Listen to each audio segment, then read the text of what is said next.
अस्सलाम वालेकुम व्यूअर्स। आज मैं आपको जिस टॉपिक के बारे में बताना चाह रहा हूँ वो हर इंसान के लिए किसी न किसी स्टेज इन लाइफ में बहुत इम्पॉर्टेंट है कि वो घर ख़रीदे या घर को रेंट करे। तो ये एक $1 मिलियन क्वेश्चन है मेरे ख़्याल में, जिसका जवाब हर कोई डिफरेंटली देता है। कई लोग आपको रेंटिंग मॉडल के फेवर में नज़र आते हैं, कई लोग आपको ओनरशिप मॉडल के फेवर में नज़र आते हैं। मैं आपको दोनों के पॉइंट ऑफ व्यूज़ दूँगा इस वीडियो में, सो स्टे ट्यून्ड।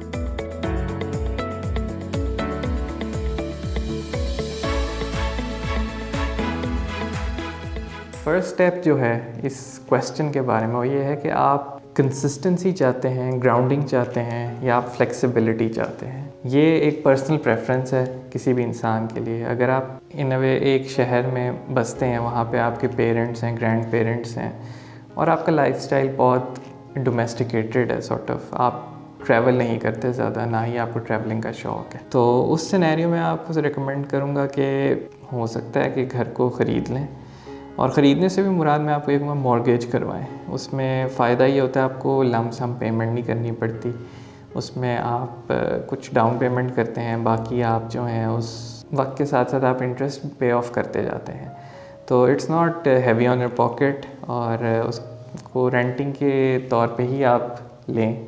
आपने एक डाउन पेमेंट की, उसके अलावा आप मंथली इंस्टॉलमेंट्स दे रहे हैं, तो आपका एक एसेट क्रिएट हो रहा है। लेकिन दूसरे एंड पे अगर आपने मूव करना है, शहर छोड़ के किसी और शहर जाना है, या आपको ट्रैवलिंग का शौक़ है, आप कहीं और शिफ्ट होना चाहते हैं, या आपका जो कई दफ़ा आपको शौक़ नहीं होता लेकिन आपके काम की नौयत ऐसी होती है, जैसे कि आपकी जॉब है, सपोज़ आर्मी में आपको आपकी पोस्टिंग आ गई, आपको किसी और शहर पोस्ट होना पड़ रहा है, या आप सिविल सर्विस में आपको पोस्टिंग आ गई, आपको पोस्ट होना पड़ रहा है।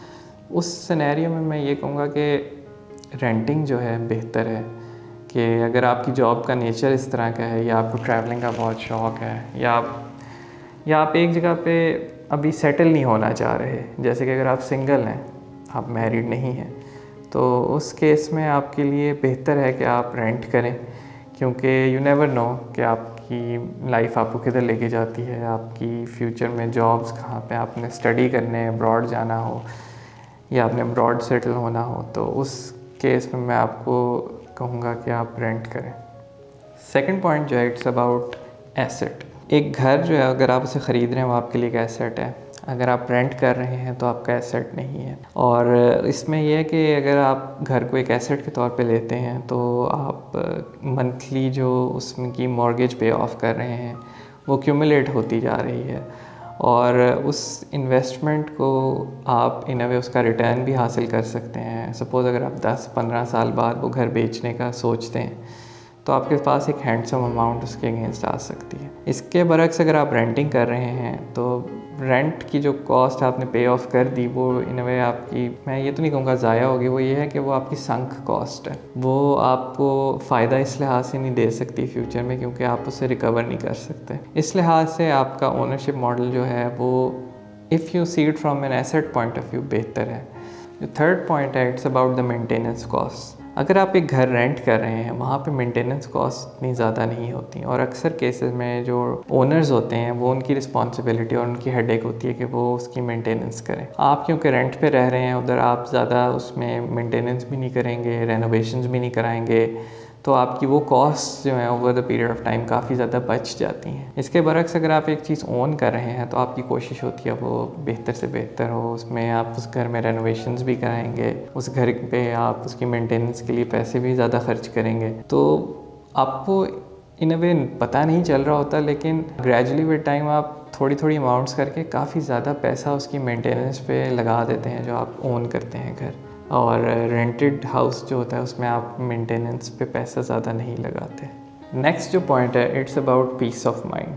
अगर आप एक अपने घर में रह रहे हैं जो आप ओन करते हैं, तो आपका एक पीस ऑफ माइंड है कि आपको महीने के एंड पे एक रेंट की अमाउंट नहीं पे करनी। तो अगर खुदा खास्ता आपकी नौकरी चली जाती है, यू लूज़ द जॉब, और कोई आपके फाइनेंशियली हालात ख़राब हो जाते हैं, तो सिचुएशन में रेंटेड हाउस जो है वो आपके लिए एक लाइबिलिटी बन जाता है, क्योंकि जब अगर आप रेंट नहीं पे ऑफ करेंगे तो you will be forced out of the house. इसमें ओनरशिप में ये फ़ायदा है कि you can not be forced out, you own that thing, और आपको मंथली उसका रेंट भी नहीं पे करना। अगर आपने फुल डाउन पेमेंट पे घर लिया हुआ है, अगर आपने मॉर्गेज किया हुआ है, तो उसमें भी आपको इन a way piece of mind है कि अगर आप मॉर्गेज पे ऑफ नहीं कर सकेंगे, एक स्टेज ऐसी आएगी तो आप अपना एसेट बेच दें, तो वो मॉर्गेज आप किसी और पे ट्रांसफ़र कर सकते हैं, तो उसमें आपको ज़रूरत के टाइम पैसा भी मिल जाएगा और वो किसी और की ओनरशिप में भी चला जाएगा घर। तो इस लिहाज से जो पीस ऑफ माइंड है उसमें डेफिनेटली ओनिंग अ हाउस को हायर रेट करूँगा।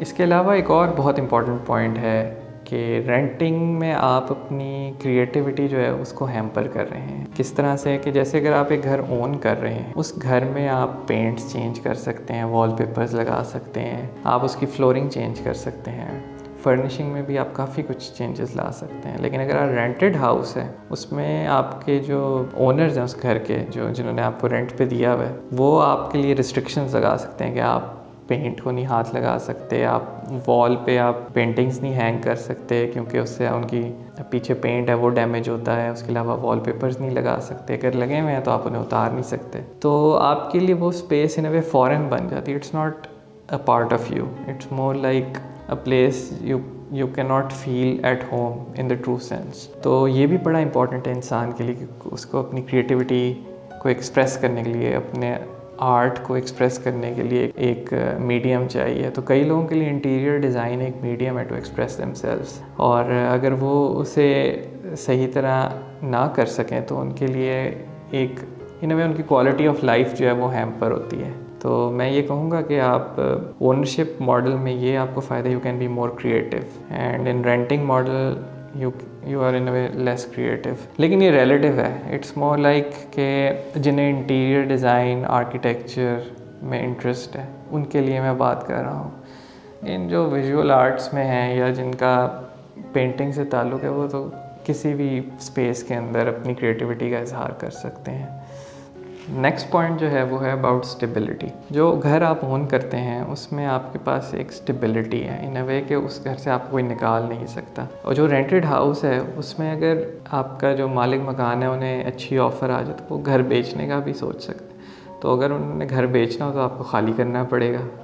अगर आपने एक जगह रेंट करने का प्लान बनाया हुआ है कि मैं इस जगह रेंटेड हाउस में 5 साल रहूँगा, तो हो सकता है कि 2 साल बाद वो आपको कहे जी आप ये जगह छोड़ दें क्योंकि हमें ये जो है घर बेचना है। तो उसमें आपका पूरा फैमिली सिस्टम डिस्टर्ब हो जाता है। जैसे कि अगर आपके बच्चे स्कूल्स जा रहे हैं करीब की विसिनिटी में, तो उनके स्कूल्स जो हैं वो आपको हो सकता है उस विसिनिटी में एक और घर ना मिले रेंट पे, तो आप फिर दूर मूव हो जाए, उधर से आपको स्कूल का डिस्टेंस ज़्यादा पड़े, आपका ऑफिस जो है उधर से दूर हो सकता है, आपकी जो घर की जहाँ से आप ग्रॉसरी करते हैं, तो पूरा आपका लाइफ डिस्टर्ब हो सकती है इन अ वे अगर आप रेंटेड हाउस में रह रहे हैं और मालिक मकान आपको खाली करने के लिए कह रहा है। और शिफ्टिंग की हैसल अलग कि आपको सामान पूरा का पूरा दूसरी जगह शिफ्ट करना है, उसके एक्सपेंसेस अलग।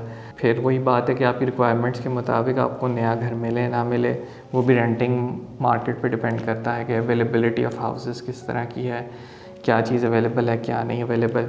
तो इस लिहाज से देखा जाए तो रेंटिंग कैन बी हैसल, लेकिन डिपेंड कर रहा है अगेन कि आपका मालिक मकान किस तरह का है। So it's relative as well.